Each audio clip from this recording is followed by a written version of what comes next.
Muy buenas tardes, tengan todos. Les saluda Muriel Vanegas, profesora del programa de Historia de la Universidad de Cartagena. Sean todos bienvenidos al acto de instalación e inauguración del 20º Congreso Colombiano de Historia. El orden del día es el siguiente. Saludo de bienvenida, mención de las entidades que apoyan la organización del Congreso y de los invitados especiales, himno de Colombia, himno de Cartagena, palabras del vicerrector de docencia de la Universidad de Cartagena, doctor Federico Gallego Vázquez, palabras del presidente de la Asociación Colombiana de Historiadores, doctor Helward Figueroa, palabras de Royce Flores, gerente general del Congreso Colombiano de Historia y director del programa de Historia de la Universidad de Cartagena,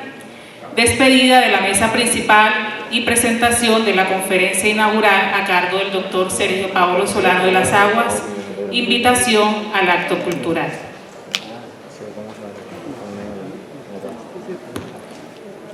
Les damos la más cordial bienvenida a todas las personas que nos acompañan al acto inaugural del 20º Congreso Colombiano de Historia,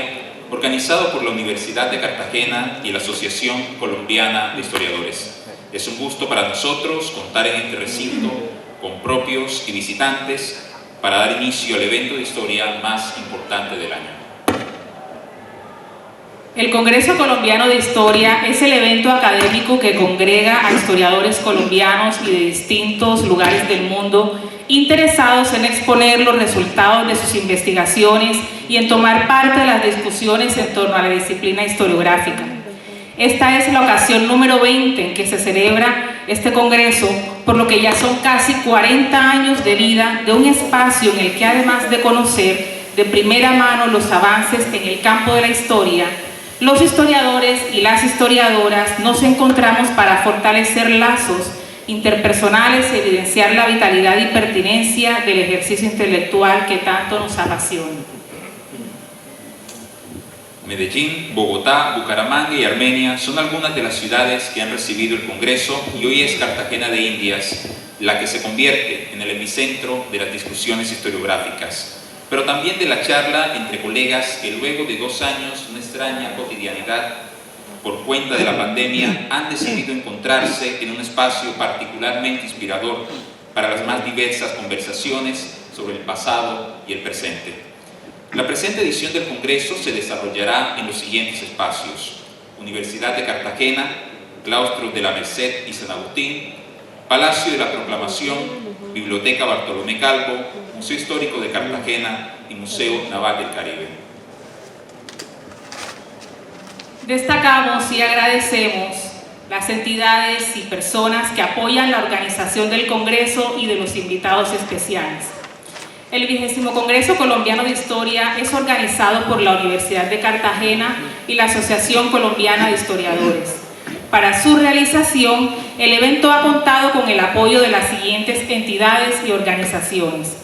Palacio de la Proclamación, Gobernación de Bolívar, Museo Histórico de Cartagena, Museo Naval del Caribe, Banco de la República, Biblioteca Bartolomé Calvo, Espacio Cultural Claustro La Merced, Laboratorio de Historia Colonial de la Universidad de Cartagena, Escuela de Historia de la Universidad Industrial de Santander, Instituto Colombiano de Antropología e Historia, Capítulo Caribe de la Asociación Colombiana de Historiadores y Asociación Humanista Interdisciplinar del Caribe. En la mesa principal nos acompañan algunos de los representantes de las entidades mencionadas. En primer lugar, tenemos al vicerrector de docencia, profesor Federico Gallego, en representación de la Universidad de Cartagena, institución que acoge en esta ocasión al Congreso Colombiano de Historia. Nos acompañan también el doctor Helward Figueroa, presidente de la Asociación Colombiana de Historiadores, aliada de nuestra universidad en la organización del Congreso. Junto a ellos, el profesor Royce Flores, director del programa de Historia y gerente general del 20º Congreso Colombiano de Historia. Están presentes también en la mesa la señora vicerrectora de Extensión y Proyección Social de la Universidad de Cartagena, doctora Berta Arnedo, el contraalmirante Javier Alfonso Jaime Espinilla, director del Museo Naval del Caribe, nuestros estudiantes, profesores y a todos los organizadores que nos han acompañado y nos han apoyado, a quienes también agradecemos su presencia. A continuación, agradecemos se coloquen en pie para escuchar las notas del himno de la República de Colombia.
Les pedimos, por favor, se mantengan en pie para escuchar el himno de Cartagena.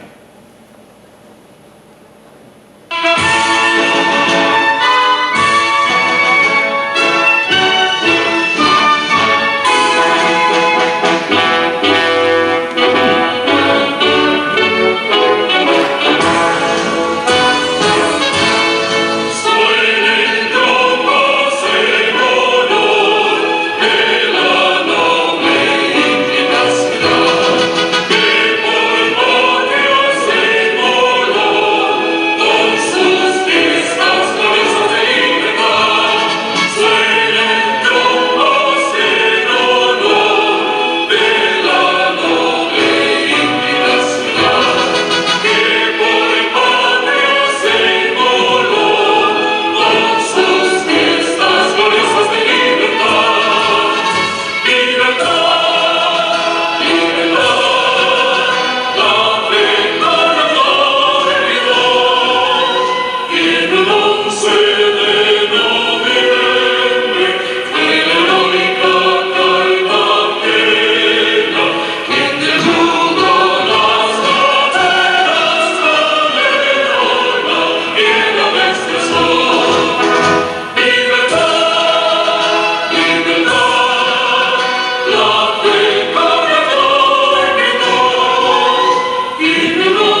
Universidad de Cartagena, doctor Federico Gallego Vázquez.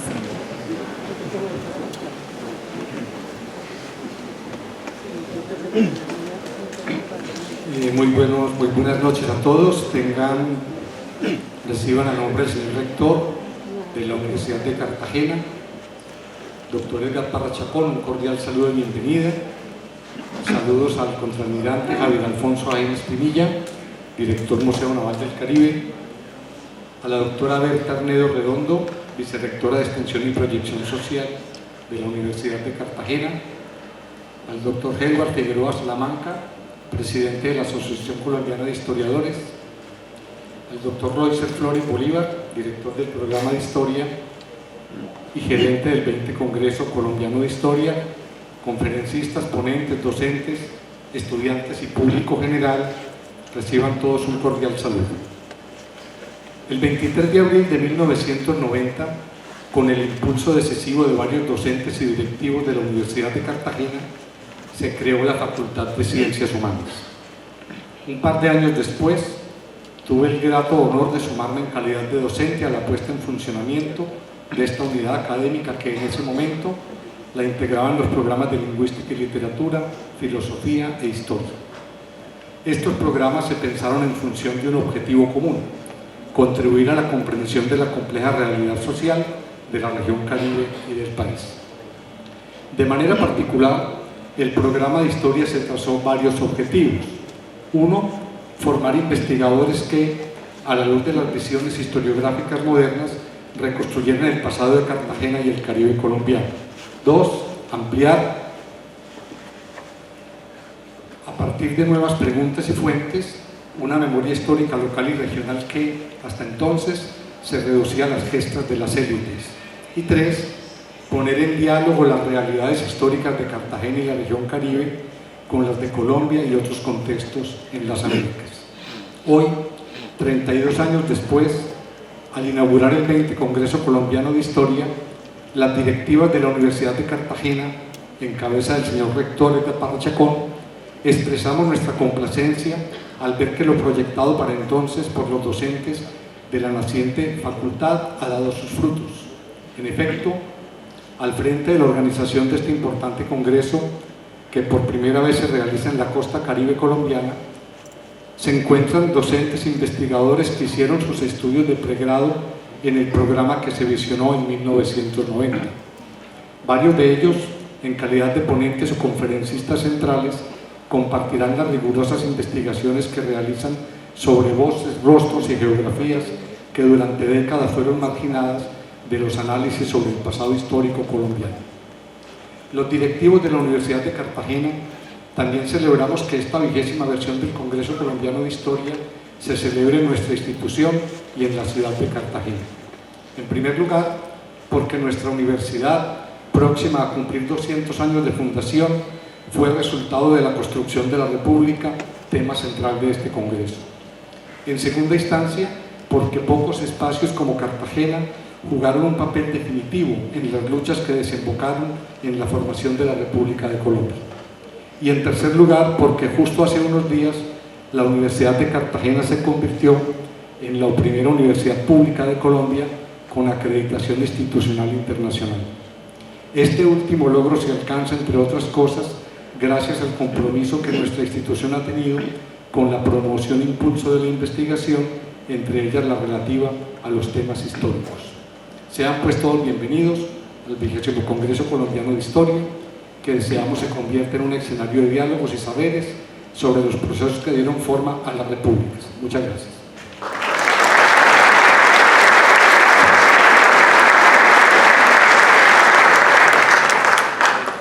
Seguidamente, unas palabras del presidente de la Asociación Colombiana de Historiadores, doctor Edward Figueroa.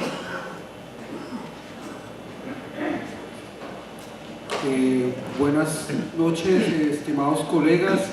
Estamos en Cartagena después de casi 3 años de intentar sacar adelante este congreso. Todos sabemos las dificultades que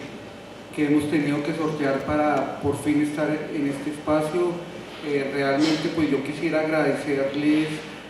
a las directivas que en representación de los colegas y demás directivas que hay acá de la Universidad de Cartagena, pues por el esfuerzo y el compromiso que han asumido para poder sacar en este escenario tan complejo en el que nos encontramos este congreso. Pues bienvenidos y bienvenidas a todos ustedes. Esperamos que durante esta semana podamos compartir y reencontrarnos físicamente después de 2 años de virtualidad. Todos sabemos que estamos un poco cansados de la virtualidad y por eso tener la posibilidad de encontrarnos en físico realmente es muy emocionante, más emocionante que sea en esta ciudad tan histórica como lo es Cartagena. Quería preparar unas palabras, pero no me quedó tiempo de escribirlas. Veo que a Roycer sí le quedó tiempo. Pero bueno, yo tengo aquí mis notas que las he venido pensando desde varios días, pero no alcancé a escribirlas. Pues insisto, hay que agradecerle a la universidad por todo el esfuerzo que ha hecho para poder en este escenario. Todos sabemos las dificultades económicas por las cuales atraviesa la universidad y sin embargo la universidad logró apoyarnos y pues por eso podemos estar acá, particularmente a mi colega Roycer, quien se echó al hombro junto con Lorena Guerrero y Julián Lázaro, que está por ahí todavía, igual que Lorena, haciendo los últimos ajustes, por todo este esfuerzo para poder sacar adelante el Congreso. A los estudiantes del programa de historia, pues que nos vienen colaborando también de una manera muy comprometida. Vale la pena pues insistir en lo difícil que ha sido para llegar aquí a Cartagena después de Armenia. Tuvimos que aplazar casi 6 meses el Congreso. Recuerden que inicialmente lo íbamos a hacer virtual con muchas de pronto en un momento era virtual, después semi-virtual y afortunadamente tomamos la buena decisión de hacerlo en esta fecha de manera presencial y creo que es un muy buen momento, afortunadamente después de todas estas dificultades, haber tomado esa decisión de hacerlo de manera presencial y seguramente esto nos va a permitir pues que todos estos esfuerzos se retribuyan mucho más en la diversidad de ponencias y mesas que tenemos durante esta semana y que seguramente tendrán muy buenos debates y esperamos que todos nuestros colegas se aguanten las ganas de ir a la playa por un rato y que nuestros salones estén llenos pues por todo el esfuerzo que significa poder sacar adelante. Sabemos que a veces sería más rico la playa que escucharnos, pero sabemos que este congreso va a tener la particularidad que va a tener muy buena asistencia. Si ustedes se fijan, a diferencia de otros congresos, hemos hecho una selección más, digamos, hemos seleccionado mucho más rigurosamente la cantidad de ponencias, esperando también que haya más concentración y que no haya tanta diversidad y cantidad de ponencias que a veces nos dispersan y los espacios quedan un poco desocupados a la hora de haber tantas mesas que como ustedes saben funcionan de manera paralela, ¿no? Entonces pues estos espacios son bastante agradables, esperamos poderlos tener cautivos durante una semana en ellos. La pluralidad, ¿no? La república en plural, realmente pues ese fue el eslogan del 20 Congreso. Esperamos que esta pluralidad que ha sido tan difícil en la construcción de nuestra república, pero a la vez que es tan importante para esa diversidad que de pronto no hemos sabido conciliar, pues tal vez en las mesas, en la cantidad de temáticas, pues allí se va a ver que hay una potencialidad que no hemos logrado desarrollar suficientemente y esperamos que nosotros como historiadores aportemos en ver lo rico que es la pluralidad y la diversidad del país, que de pronto no lo hemos sabido gestionar de la manera más adecuada, ¿no? Quisiera pues también Decir que estar aquí en Cartagena, como lo decían hace un momento, pues es un momento de llegada de toda la fortaleza que en los últimos años han tenido los colegas del Caribe colombiano. Me sorprende muy gratamente la cantidad de historiadores que tenemos en la región. Hace poco, en noviembre del año pasado, constituimos el capítulo Caribe, y es uno de los capítulos más grandes que tenemos en este momento en la asociación. Recordemos que tenemos varios capítulos: Eje Cafetero, Antioquia, Huila, Santander, Bogotá, Cundinamarca, y pues ahora uno de los capítulos más grandes va a ser el capítulo Caribe, que creo que es un punto de llegada de toda esa tradición que ya en los últimos años hemos logrado pues ver a nivel nacional, ¿no? Entonces, sin más preámbulos, pues les doy la bienvenida. Espero que tengamos una buena semana y que aprendamos mucho. Un abrazo y un aplauso para todos ustedes.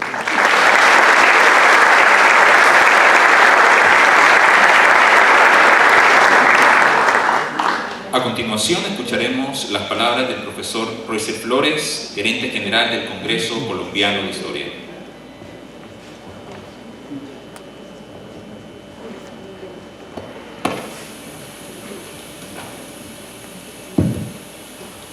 Buenas noches.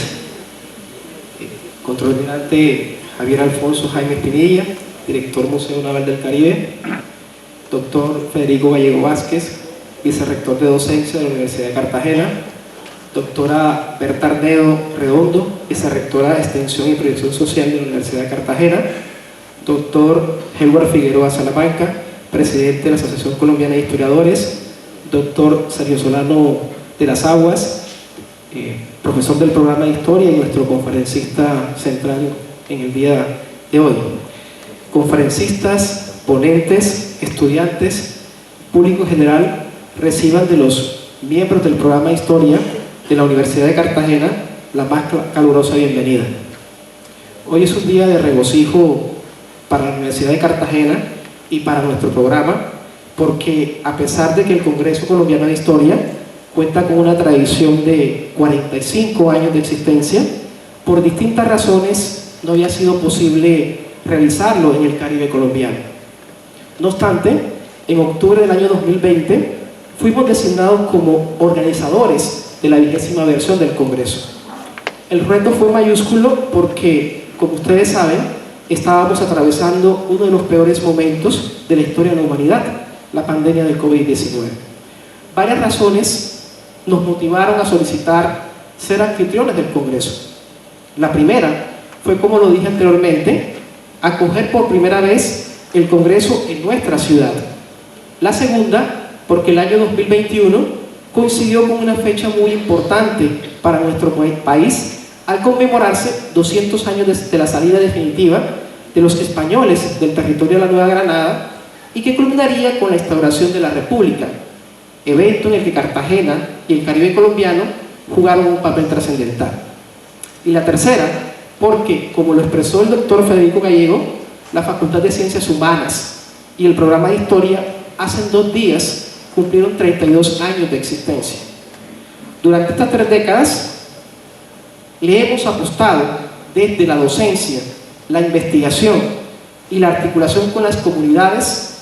a la construcción de una ciudad, una región y un país más incluyente y democrático. Esto último encaja con el espíritu que ha guiado al Congreso desde su fundación. Precisamente, desde hoy lunes 25 hasta el viernes 29 de abril, contaremos con conferencias, paneles centrales y con más de 200 ponencias distribuidas en 40 mesas temáticas, cuyo elemento central será la exposición de ideas y el debate argumentado y razonado, lo que nos permitirá aproximarnos al estado en el que se encuentra la historiografía colombiana actualmente. Pero también, como lo indica el lema de nuestro Congreso, la República en plural, podremos apreciar el papel desempeñado por las distintas regiones, ciudades, localidades y distintos actores sociales, raciales y étnicos en la construcción de nuestro país. Varias han sido las instituciones que han hecho posible el que nos encontremos reunidos el día de hoy. A ellas quiero agradecerles, por un lado, el compromiso con el Congreso y por el otro, la confianza que depositaron en nosotros. Entre estas instituciones están la Asociación Colombiana de Historiadores, el Área Cultural del Banco de la República, sucursal Cartagena, la Gobernación de Bolívar y su Palacio de la Proclamación, el Museo Naval del Caribe, el Museo Histórico de Cartagena, el Laboratorio de Estudios Coloniales, la Asociación Humanística Interdisciplinar del Caribe y otras. En especial agradezco a las directivas de la Universidad de Cartagena el respaldo institucional que nos han dado durante los últimos 18 meses que llevamos trabajando en la organización de este evento. Ha sido vital el respaldo del doctor Edgar Parra Chacón, de la Vicerrectoría de Extensión y Promoción Social, liderada primeramente por el doctor William Malcún Castillejo y actualmente por la doctora Berta Arnedo. Asimismo, agradezco al Observatorio del Patrimonio Cultural de la Universidad de Cartagena. No obstante, a nombre de los miembros del Comité Organizador del 20º Congreso Colombiano de Historia, agradecemos especialmente a los conferencistas, panelistas, directores de mesas temáticas, ponentes, porque ha sido su perseverancia, su constancia y su decisión el que esta versión del Congreso sea una realidad. Ustedes permitieron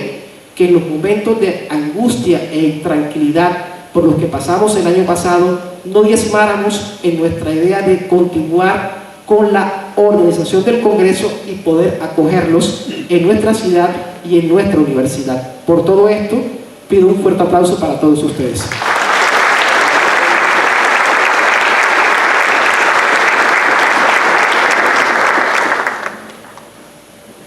Agradecemos la presencia en la mesa principal de nuestros invitados y procedemos a dar paso a la conferencia de apertura. Invitamos al profesor Dr. Sergio Paolo Solano de las Aguas, docente de la Universidad de Cartagena.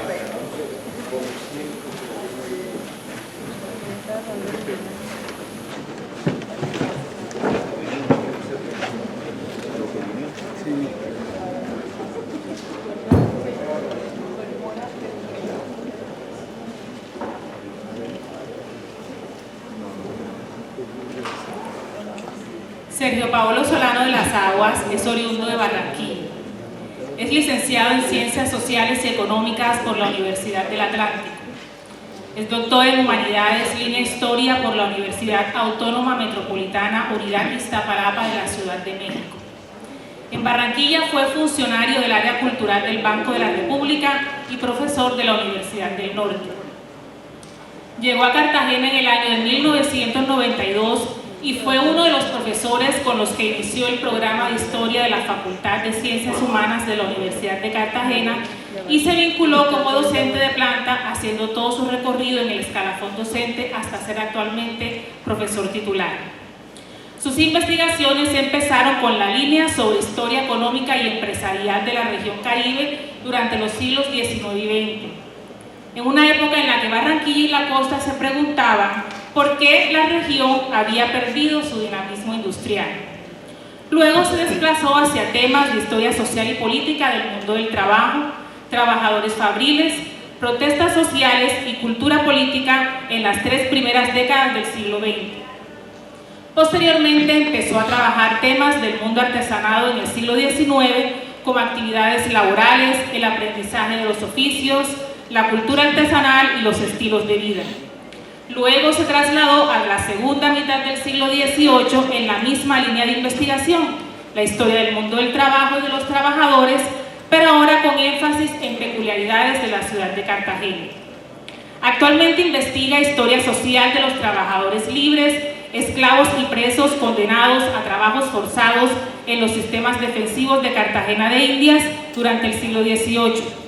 Está próximo a publicar su libro que ha titulado Trabajo y Sociedad, el mundo del trabajo de los trabajadores en Cartagena de Indias, 1750-1810. Espero nos adelantes algo, nos cuentes de qué se trata. Está en la actividad de la investigación histórica desde el año 1986. de modo que son unos 38 años de trayectoria y productividad investigativa. Ha publicado una gran cantidad de artículos en revistas científicas colombianas y extranjeras, capítulos de libros en sellos editoriales españoles, mexicanos, uruguayos y colombianos, y libros en editoriales españolas y colombianas. Ganó en el año 2003 la beca Héctor Rojas Erazo del Observatorio del Caribe Colombiano. Resultado de ello fue la publicación del libro Puerto, Sociedad y Conflictos en el Caribe Colombiano 1850-1930. Es uno de los pioneros de la moderna historiografía del Caribe colombiano, al lado de Eduardo Posada Carbó, Adolfo Meiser, Jorge Conte. Es de esa generación. Es miembro de comités científicos de varias revistas colombianas y extranjeras. En la actualidad dirige la revista El Taller de la Historia del Programa de Historia de la Universidad de Cartagena, y en medio de toda esta trayectoria destacada, excelente, lo mejor es que ha sido y es un mentor y un gran maestro de muchas de las generaciones de historiadores de la ciudad y de la región. Sergio, tienes el uso de la palabra y nosotros el placer de escuchar.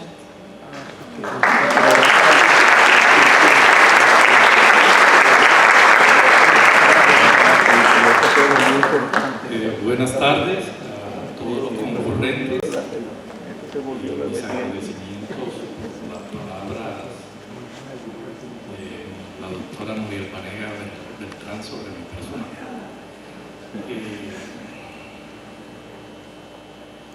Mi intervención va a ser corta, no los voy a cansar, pese a que me han dicho que tengo una hora, pero considero que hay mucho tiempo para estar hablando. Ya tendremos tiempo en el transcurso de los 4 días restantes para conversar sobre algunas cuestiones. Hoy damos inicio al 20º Congreso Colombiano de Historia. Lo realizamos en Cartagena de India, cumpliendo con un anhelo de muchos colegas que han añorado que sea en esta ciudad. Y esto cobra relevancia especial para quienes trabajamos y para quienes estudian en el programa de Historia de la Universidad de Cartagena, pues hace 30 años que comenzamos a funcionar como unidad académica. En consonancia con esto, permítaseme felicitar a quienes han hecho posible la realización de este congreso, a los diversos equipos de trabajo que han sumado esfuerzo, la Junta Directiva de la Asociación Colombiana de Historiadores, el comité organizador, el comité académico, a los coordinadores de mesas y a las actuales directivas de la universidad por el apoyo que nos han brindado, en especial a la continua mediación del historiador William Malcún para el logro de recursos por parte de nuestra alma mater. A las instituciones del orden nacional, departamental y local que han hecho posible que esto sea una realidad, tanto por el aporte presupuestal como por facilitar los espacios para que sesionemos durante 5 días. Y un reconocimiento muy especial para el colega Roycer Flores Bolívar, alma, carne y nervio que ha hecho posible este convite de historiadores. Durante los 3 últimos años hemos visto a Roycer multiplicar sus labores desde la dirección del programa, tanto para lograr meta que ya hemos alcanzado, la acreditación por parte del Ministerio de Educación Nacional, como para conseguir recursos y para comprometer a distintas instituciones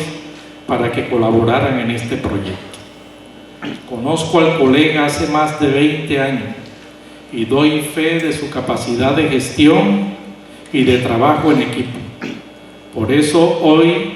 pido que el Congreso le rinda un fuerte aplauso al colega Roycer por toda la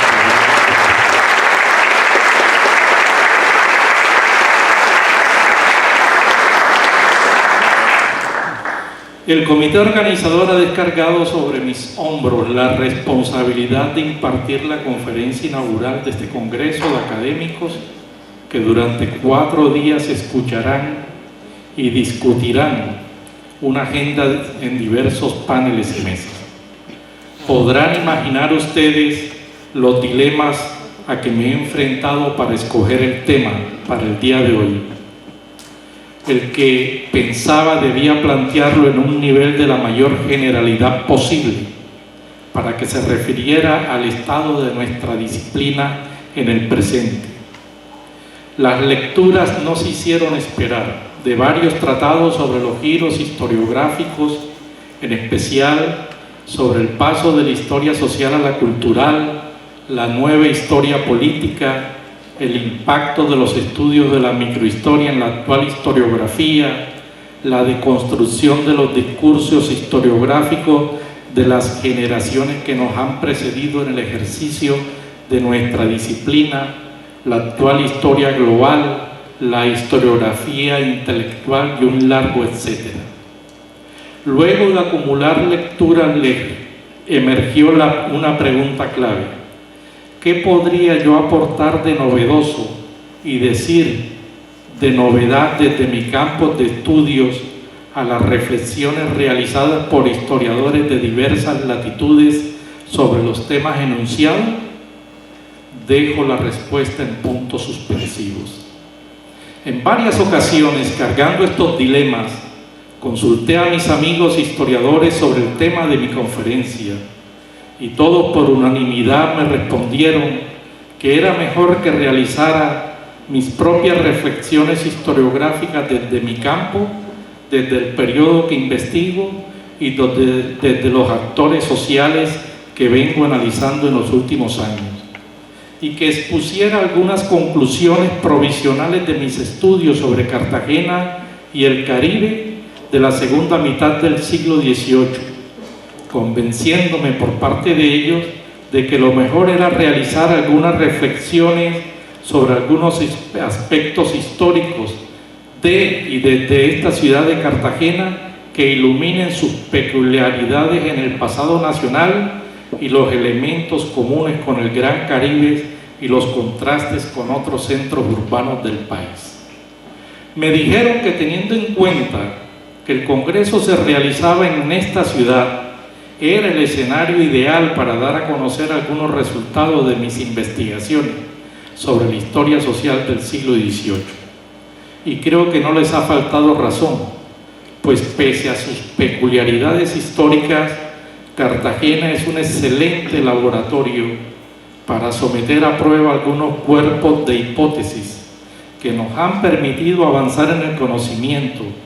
pero que también es necesario aplicarle la duda metódica con base en nuevas y viejas preguntas, con el cruce de nuevos y viejos modelos interpretativos y con la utilización de fuentes ya utilizadas y fuentes novedosas que se exploran en los archivos históricos. Comenzaré en esta dirección por decir una verdad de perogrullo. La historia de Cartagena es un referente obligado en los estudios históricos sobre Colombia y el Caribe, y siempre tendrá algo que ver en la formación de los profesionales de nuestra disciplina. Segunda ciudad del nuevo Reino de Granada después de Santa Fe de Bogotá, único puerto habilitado para el comercio al interior del vasto imperio español, la ciudad de tierra firme con las mejores fortificaciones en toda Hispanoamérica, plaza fuerte con una permanente disposición de tropa, puerto negrero por donde entraron y desde donde se distribuyeron miles de esclavizados, llave hacia el Gran Caribe, receptora de miles de pesos provenientes de las cajas reales de las audiencias de Quito, de otras ciudades neogranadinas, de La Habana y aún de Nueva España, escenario de las actividades de múltiples empresarios, capital de un vasto territorio provincial con una significativa cantidad de pueblos de indios entregados en encomienda y luego transformado en 30 resguardos indígenas y epicentro de pueblos de negros y marrones que en varias ocasiones se rebelaron, y un largo etcétera que llevaría mucho tiempo enumerar. Todo se aunó para convertir a esta ciudad en una de las principales urbes hispanoamericanas del Imperio Español, a lo que se agrega el significativo protagonismo que tuvo por lograr establecer la República como forma de gobierno y como un modelo de sociedad totalmente distinto al del mundo colonial del que se provenía. En el contexto de los preparativos de la conmemoración del Bicentenario, en los últimos 30 años, el proceso de independencia ha ocupado la atención de los historiadores dedicados a investigar la historia de esta ciudad, acontecimiento que ha sido propicio para reflexionar sobre la formación de la nación y la participación de los distintos sectores sociales en esa construcción. Pero a diferencia de la historiografía tradicional producida durante la conmemoración del primer centenario, ahora la preocupación de los historiadores se ha centrado en la participación de distintos sectores sociales en la lucha por la República, en especial de la gente común y corriente. Entre las diversas razones que explican el interés en esta gente, resalto 4 que considero fundamentales. Primero, los avances de la historiografía social internacional y nacional sobre la gente de abajo. Segundo, el redireccionamiento de los debates sobre la formación de la nación moderna con mayor énfasis en lo social y en lo cultural. Tercero, la emersión del tema étnico y del multiculturalismo en la Constitución colombiana de 1991. Y cuarto, la formación de historiadores colombianos en universidades estadounidenses, quienes asimilaron las discusiones de los diversos paradigmas sobre los grupos subalternos y la importancia del elemento racial en la configuración de la sociedad. Las investigaciones de estos historiadores, pienso en Alfonso Müner, Alin Hell, Marisa Lazo, Jorge Conde, Steiner Saeter, para mencionar unos pocos, encontraron un terreno fértil debido al hecho de que podían analizar a la gente común y corriente en una coyuntura de grandes conflictos sociales y políticos, lo que sin duda alguna constituye un mirador excepcional, debido a que en esos momentos la sociedad se alindera en grandes bandos en torno a los asuntos en disputas. Es en esos momentos de conflictos, como lo señaló E.P. Thompson,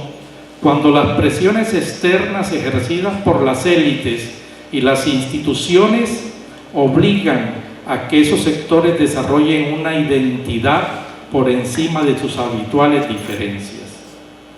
Y para el caso de Cartagena de Indias, la condición sociorracial se ha asumido como un elemento que aglutinó a la gente del común. Como es propio de la investigación histórica, esta perspectiva orientó las pesquisas sobre los antecedentes más inmediatos, la selectividad de los temas y de la información de los archivos utilizados. No estoy haciendo juicio alguno que invalide estos ejercicios, pues todos los historiadores procedemos de igual forma. Sin embargo, no puedo negar que algunas dudas me han asaltado en los últimos años, en especial en lo que tiene que ver con la imagen que resulta sobre la sociedad cartagenera de la segunda mitad del siglo XVIII, al dejar de lado muchos aspectos de sumo interés y que de distintas formas intervinieron en la determinación de aquellos acontecimientos. Esa inquietud, más mi interés en el mundo del trabajo y de los trabajadores, es lo que en los últimos años me ha ocupado en hacerme parecidas preguntas a las que se hizo Georges Roudet cuando estudió los distintos sectores sociales que formaron a la multitud que durante los dos primeros años participaron en la Revolución Francesa. ¿Quiénes formaban a la gente del común y corriente en la Cartagena de la segunda mitad del 18? ¿A qué se dedicaban? ¿Qué posiciones ocupaban en la configuración social? ¿De qué naturaleza era la movilidad social que lograban? cuáles eran sus relaciones con las instituciones y con qué cultura política llegaron a las puertas de la crisis del Imperio Español a partir del año de 1808. No voy a despejar todos estos interrogantes, lo que orienta mi próximo libro dedicado al trabajo y a la sociedad en la Cartagena de esa época. Pero sí les avanzo de un estudio que disecciona a la gente del común con base en criterios raciales, laborales, condiciones y estilos de vida, la movilidad social y la cultura política anterior a la independencia. Hay que reconocer, para poder avanzar en esta dirección, en primer lugar, que como cualquier otra ciudad o villa de Hispanoamérica, Cartagena de India de la segunda mitad del siglo XVIII compartió un mundo del trabajo manual muy parecido a través de la presencia de talleres artesanales, pequeños comerciantes, jornaleros y esclavos. Sin embargo, las similitudes terminan cuando nos centramos en las funciones de esta ciudad, en los circuitos del comercio imperial y en la geoestrategia de la defensa militar del Imperio Español, que obligaron a la corona a dotarla de unos sistemas defensivos que se expresaron en las fortificaciones de los 5 barrios del recinto histórico y de la bahía interior y del área norte y oriental de la ciudad, la creación del apostadero arsenal de la Marina y la creación de la Real Maestranza de Artillería. Sistemas defensivos que implicaron unas singularidades sociolaborales que las diferencian del resto de ciudades y villas neogranadinas. Este es un hecho evidente durante los años corridos entre 1750 y 1810, periodo de profundización de las reformas borbónicas y de acentuamiento de los conflictos bélicos en el Mar Caribe entre España y otras potencias imperiales. 26 de los 60 años, o sea el 43%, fueron de guerras con Inglaterra y con Francia, y en consecuencia de preparativos y movilización de recursos bélicos y humanos ante la posibilidad de confrontaciones armadas en las inmediaciones de esta ciudad. Y como lo demuestran las investigaciones sobre el situado, los dineros que otras cajas reales aportaban a Cartagena, la monarquía invirtió muchísimos recursos, lo que a su vez redundó en una mayor demanda de mano de obra, el incremento de la población estacionaria debido al aumento de la tropa y la llegada de compañías peninsulares, de los matriculados de la mar que se traían de todos los pueblos de la provincia que estuvieran relacionados con la navegación fluvial y marítima, y trabajadores que provenían de las comarcas aledañas. Y además, la construcción y el mantenimiento de esos sistemas defensivos incentivó una economía productiva y comercial que proveía sus necesidades materiales, y un numeroso sector de la sociedad, integrado por gente de distintas condiciones, aprovechó, produjo y comercializó elementos para esas demandas. Este conjunto de circunstancias tuvo repercusiones en el mundo laboral de la ciudad, pues una buena proporción de los dineros que invertía la corona, entre el 30 y el 40%, se destinaban a la contratación de mano de obra, la que se concentraban en grandes cantidades con una singular organización laboral que los regía. En promedio, los trabajadores, durante el tiempo que estudio, empleados en las fortificaciones, pasó de 400 anualmente. Y en el arsenal apostadero de la Marina también llegó a la suma de 400 trabajadores. Y en la Real Maestranza de Artillería casi que 50. Al tiempo que la defensa militar de la plaza demandaba trabajadores, la corona creó en esta ciudad la Real Fábrica de Cigarros, la que funcionó entre 1778 y 1808, vinculando un promedio de 200 mujeres a las labores productivas, mujeres que salían de sus hogares y eran sometidas a una disciplina a cambio de un salario,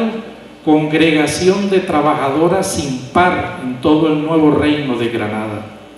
Esta fábrica también representó una ruptura con el modelo del taller artesanal basado en pocos trabajadores,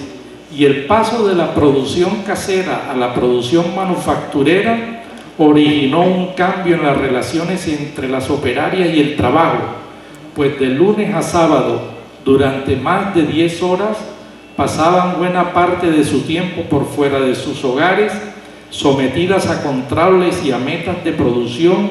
establecidas por voluntades externas a los habituales, representados por los mayores de la familia y por los esposos, pero también las convirtieron en aportantes de dinero para sus hogares. Todo esto redundó tanto el mundo del trabajo en los sistemas defensivos como en la Real Fábrica de Cigarros en una especie de replanteamiento de las relaciones entre las instituciones reales y los vasallos. Desde lo social,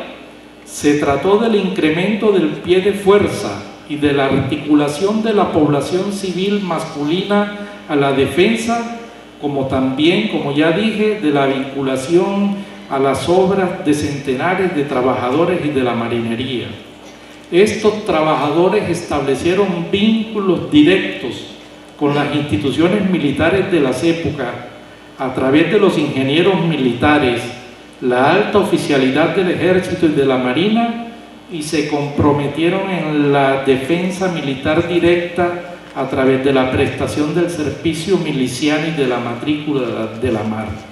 Formaron las milicias organizadas por armas y por condición sociorracial. Así accedieron al fuero militar, tema que cuenta con una generosa historiografía, pero, como lo señalaré inmediatamente, se trató de una relación que estaba más allá del privilegio que otorgaba el fuero. Por eso he insistido en las últimas publicaciones que he hecho, en compañía del colega Roycer Flores, Muriel Vanegas Beltrán y Maribel de la Cruz, que no puede comprenderse de forma cabal la sociedad de Cartagena de Indias y en especial a su gente del común, sin tener en cuenta la centralidad de los trabajos en los distintos sistemas de defensa, de lo que dependían directamente las colocaciones laborales o que, de manera indirecta, eran aprovechadas las demandas de insumos por gente común y corriente que se convirtieron en proveedores de estas necesidades. Esas formas de trabajo concentrado en grandes cantidades desarticularon y al mismo tiempo se complementaron con el mundo de los pequeños talleres artesanales. Abrieron vías de promoción laboral por fuera de los habituales mecanismos de la cultura gremial, basada en el control directo de los maestros sobre el resto de trabajadores, y también agrietó el trabajo artesanal basado en la unidad familiar. Los controles de los maestros artesanos y los tradicionales mecanismos de promoción laboral, maestros, oficiales y aprendices, fueron atravesados por la organización de los trabajos reglamentados por las ordenanzas reales, que de alguna manera debilitaron esa relación. Pero a su vez, los artesanos que tenían sus talleres encontraron demandas para sus producciones gracias a las distintas capacidades adquisitivas de los trabajadores, soldados y marineros. Y un hecho importante de resaltar: durante el periodo que estudios, los artesanos nativos terminaron por desplazar de manera definitiva a los artesanos españoles, ocupando las maestrías mayores, y hasta lograron contratos de asentistas para proveer a las defensas de los distintos insumos que elaboraban. También accedieron a los grados de la oficialidad miliciana. Esto reforzó el ascendiente que tenían sobre amplios sectores de la población y acentuó la condición de mediadores entre estos y las instituciones. Gracias a esos frentes de trabajo y a la continua demanda de mano de obra, franjas de trabajadores de la ciudad tuvieron oportunidad de mejorar sus condiciones de vida, en especial los trabajadores calificados y que lograron jornales de proporciones significativas en comparación con los ingresos de los peones rasos. Para los trabajadores calificados, los jornales fluctuaban entre 24 y 8 reales y para los peones entre 3 y 4 reales. Y aunque la carencia de los archivos locales, en especial de las escribanías y del cabildo, no permiten hacerle un seguimiento detallado a algunos de estos trabajadores en lo relacionado con la adquisición de bienes muebles e inmuebles y de esclavos, el cruce de los indicios que existen son en los escasos libros en que se registraron los pagos de derecho de alcabala por compra e introducciones de producto en la ciudad, como también por la posesión de pulpería, compra de inmuebles y esclavos, al igual que de los proveedores del apastadero de la Marina, permiten ver a franjas de estos trabajadores más allá del espacio laboral, aprovechando los circuitos mercantiles que se abrían con la demanda de los insumos del sistema, ligados a los trabajos para la defensa de las plazas fuertes y a la milicia, cumplían un papel de primer orden en una ciudad portuaria sometida a la posibilidad de un constante asedio militar por otras potencias, y tomaron parte en la organización, exponiendo sus propios recursos de compañías milicianas a las que vestían y las dotaban de los insumos necesarios para que ésta funcionara. Todo esto, unido a la construcción de un estilo de vida reconocido como honorable y basado no en la preeminencia de cuna, sino en los criterios de valoración establecidos por la comunidad, produjo algunas transformaciones en el tejido social de esta ciudad, promoviendo a sectores de trabajadores calificados a las capas medias de la sociedad. Y si detallamos los listados de los estudiantes que ingresaron al Colegio Seminario Conciliar San Carlos Borromeo, que se creó en el año de 1776, con el propósito de formar sacerdotes y abogados, esto último le fue negado, también encontramos que algunos hijos de estos trabajadores calificados que tenían buenos jornales lograron dispensas por la condición de sus padres de ejercer trabajos manuales y ingresaron a cursar estudios en este colegio. Más allá de la no valoración del trabajo manual por parte de las élites, que es en lo que usualmente insistimos cuando nos referimos a los trabajadores, la gente que trabajaba hacía de sus ocupaciones parte importante de sus vidas y de sus relaciones sociales y con el poder. Y aún españoles de condición social media y baja se vieron precisados a trabajar en las distintas esferas sociales, y así con el tiempo se fue creando una especie de comunidad de trabajo con todas sus complejidades, conflictos y convivencia. Y al hacer de sus oficios el único capital de vida para labrarse una posición en la sociedad, entre la gente del común se operó una transformación de la mentalidad sobre el trabajo manual. Ese desdibujamiento de las relaciones entre la condición socio-racial y el trabajo también resalta en otros planos, en especial en lo que tiene que ver con las instituciones y con sus implicaciones políticas. Durante la segunda mitad del siglo XVIII, los maestros artesanos hicieron de las milicias un espacio institucional de participación política que les sirvió para demandar algunas conquistas y para relacionarse de manera directa con las autoridades militares. El resultado es una relación peculiar con el trabajo manual, que, como en el caso de muchos ingenieros ilustrados, los condujo a introducir criterios de meritocracia en sus relaciones con el mundo de los trabajadores. Fueron unas relaciones institucionales de los artesanos distintas a las que siempre habían mantenido con los cabildos de ciudades y villas mediante gremios y las cofradías de oficio. En consonancia con esto, creo que es fundamental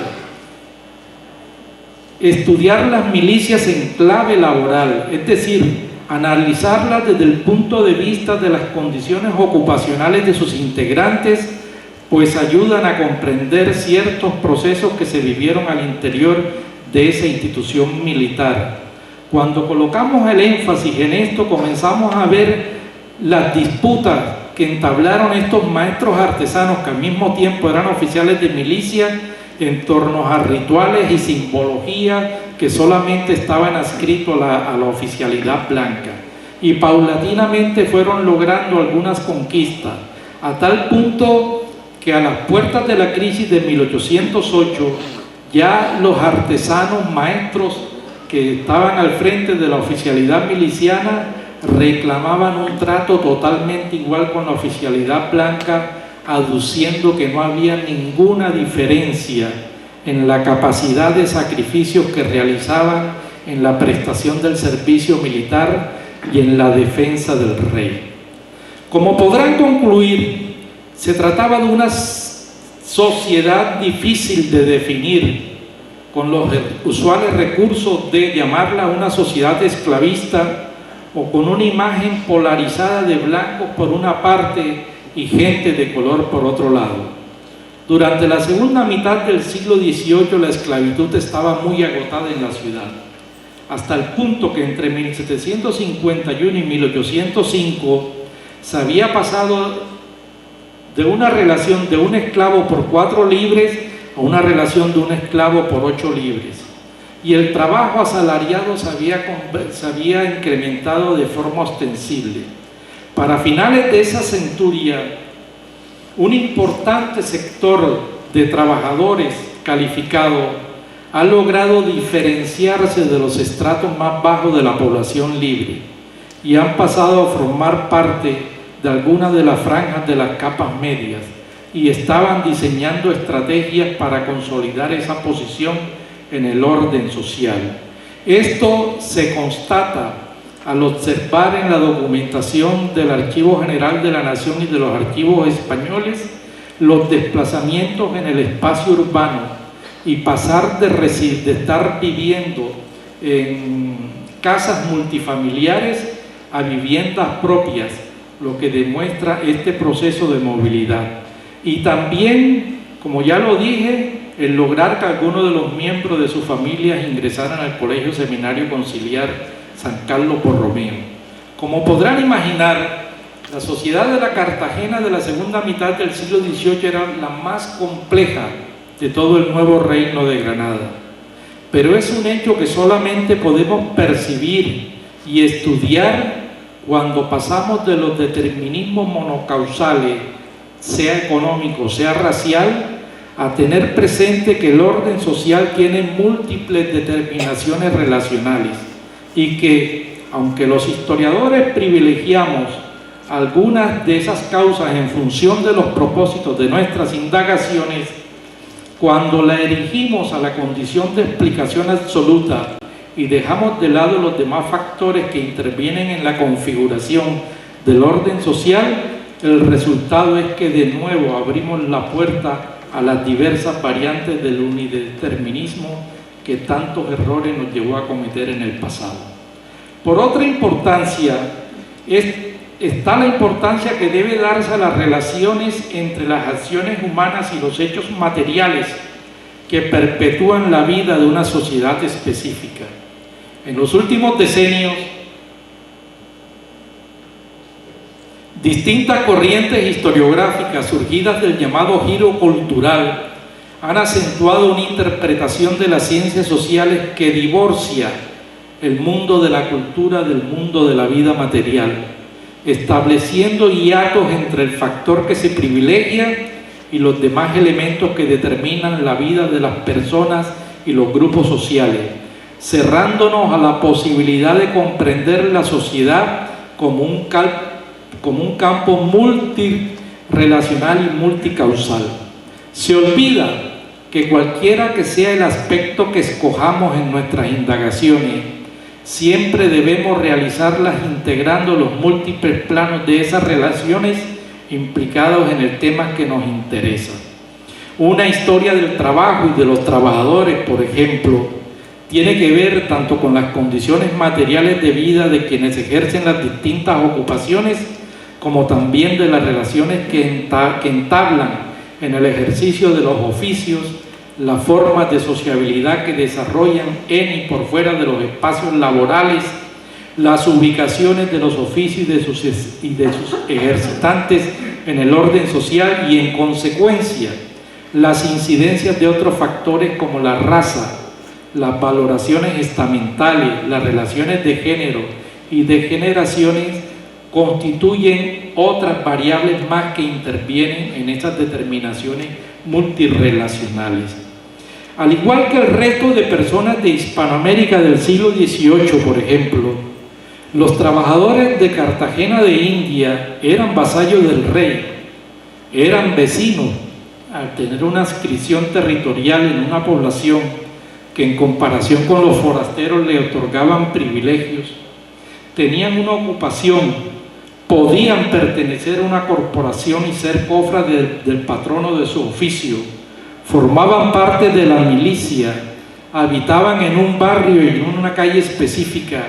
algunos eran propietarios de sus viviendas, poseían unos estilos de vida que los diferenciaban de otros sectores, podían saber leer y escribir, podían vivir en unión legítimas y muchas otras condiciones valorativas, o contaban con alguna de estas características de la vida social, o también podían carecer de todas ellas. En sus relaciones con las demás personas y en los vínculos de las esferas sociales a que estaban integrados con otras de superior, igual o de inferior calidad, los individuos establecían normas de convivencia y al mismo tiempo entraban en conflictos. Estas múltiples formas de pertenencia, especie de juego de muñeca rusa, podían determinar diversos intereses, y las convivencias y los conflictos que se suscitaban se llevaban de tal manera que se beneficiaran o afectaran al menor o a la mayor cantidad posible. Aún ni colocando el acento en la forma como las élites veían y ascribían a lo de estos individuos, solo a partir de la condición racial, si queremos realizar un estudio más detallado posible, no podemos omitir los múltiples campos a los que me he referido. En fin, para terminar, considero que la Cartagena de la segunda mitad del siglo XVIII era una sociedad difícil de comprender de acuerdo a los modelos que en los últimos años hemos desarrollado solamente para estudiar la sociedad en los momentos de grandes conflictos sociales. Cuando pasamos de los conflictos sociales al estudio de la vida cotidiana, esa esfera donde desenvolvemos casi que el 90% de nuestras vidas, lo que se impone es la necesidad de tener en cuenta una cantidad de factores para poder entenderlo. Y además, y en esto estoy aventurando una hipótesis, creo que la Cartagena de la segunda mitad del siglo XVIII era una sociedad hasta cierto punto moderna, si se le mira, por el desarrollo de formas de trabajo asalariado que estaban muy restringidos en otras partes del nuevo reino de Granada. Y creo, y con esto termino, que lo que he dicho tiene validez también para cualquier otra ciudad que estuviera ligado a la defensa del Imperio Español. La Habana, San Juan de Puerto Rico, Veracruz, Campeche, aún Portobelo, para solo mencionar en el Caribe, al que hemos considerado como un lago de piedra en el sentido que es un mar fortificado en sus islas y en la costa meridional, son sociedades que de alguna manera compartían estas características con Cartagena de India. En ese sentido, lo que le vino a la ciudad después con el triunfo definitivo de la República fue la pérdida El tránsito de ser una ciudad imperial a ser una ciudad republicana implicó una enorme pérdida desde el punto de vista de las condiciones materiales de existencia de esta gente, y ya es sabido que la ciudad lo que atravesó a lo largo del siglo XIX fue una pronunciada crisis, a tal punto que pasó de 25 mil habitantes a 6 mil habitantes para los años 70 del siglo XIX. En fin, esta es la Cartagena que considero que debe ser repensada, y de alguna manera son elementos de análisis que nos ilustran para poder hacer trabajo comparativo con el resto de las ciudades del nuevo Reino de Granada. Muchas gracias.